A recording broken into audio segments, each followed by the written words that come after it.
Some battles are won with swords and brilliant tactics, but others, they're defined by something much simpler, a single crucial order.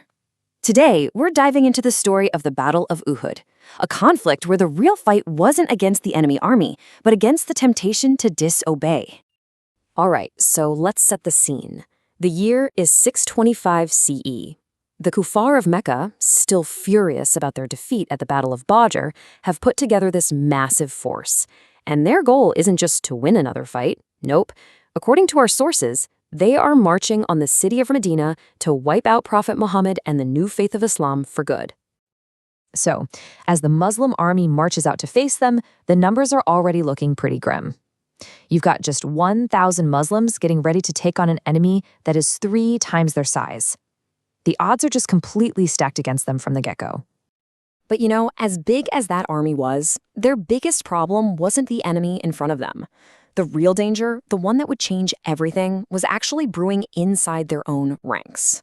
Yeah, before a single sword was even drawn, a conspiracy was already in motion, threatening to tear the whole Muslim defense apart. And this wasn't some secret plot. It was an act of betrayal that happened right out in the open, as the army was on its way to the battlefield. The guy at the center of all this was a man named Abdullah bin Ubay. Our sources refer to him as the chief of hypocrites. He'd apparently made a deal with the enemy, and his plan was to sow panic and doubt, arguing that they should just turn back because there was no way they could win. And his words actually worked. When the Prophet refused to retreat, Abdullah bin Ubay made his move. He and his followers just turned around and walked away. Just like that, 300 men, a full third of the Muslim army, were gone. Can you imagine the shock? The impact of that betrayal was instant, and honestly, devastating. The Muslim army, already outnumbered, was suddenly down to just 700 men. Now they were facing an enemy more than 4 times their strength. So, facing these totally impossible odds, Prophet Muhammad comes up with this brilliant defensive plan. But the whole thing, literally, the key to their survival, all rested on one single, unbreakable order given to a very specific group of his soldiers. Just 50 men. That's it. Think about that. The success of the entire battle, the lives of all 700 soldiers down on the battlefield, it all came down to the discipline of these 50 archers. And their position was absolutely critical. They were placed up on a mountain pass that overlooked the whole scene. Their only job, their one job, was to guard the army's back, to stop the enemy cavalry from swinging around and attacking them from behind. And the Prophet's command couldn't have been more clear. It was absolute.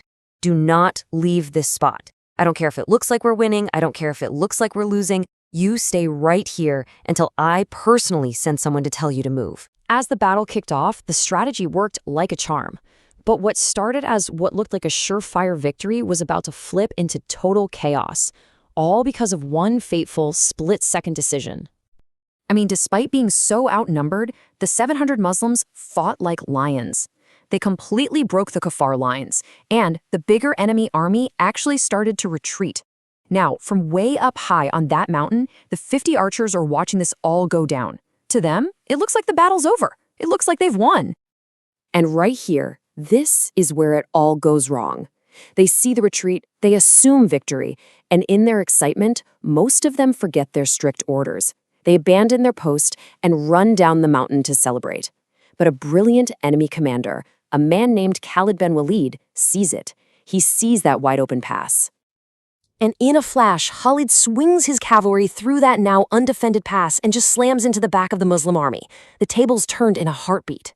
The Muslim force, who thought they had won moments before, were suddenly caught in a trap, getting hit from the front and now from the rear. The chaos that followed was just devastating. The entire tide of the battle had turned on a dime, and the price for that one moment of disobedience was unbelievably high. In the middle of all that fighting, the Prophet Muhammad himself was injured. His companions literally had to form a human shield around him to protect him. So many key figures were lost, including the Prophet's own uncle, the legendary warrior Hamza. And in that moment, you can be sure the archers who had left their post knew the terrible weight of what they had done. But here's a fascinating twist. Despite all the chaos and the heavy Muslim losses, the enemy commander, Abu Sufyan, makes a strange call.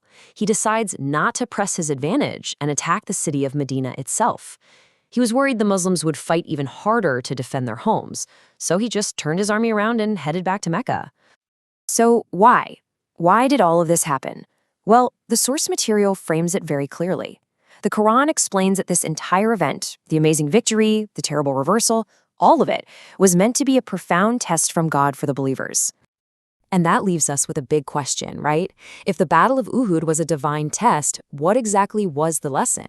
Was it about the crushing price of a single moment of disobedience? Or maybe it was about finding the strength to recover from a disaster you brought upon yourself? It's a question that really makes you think long after the battle was over.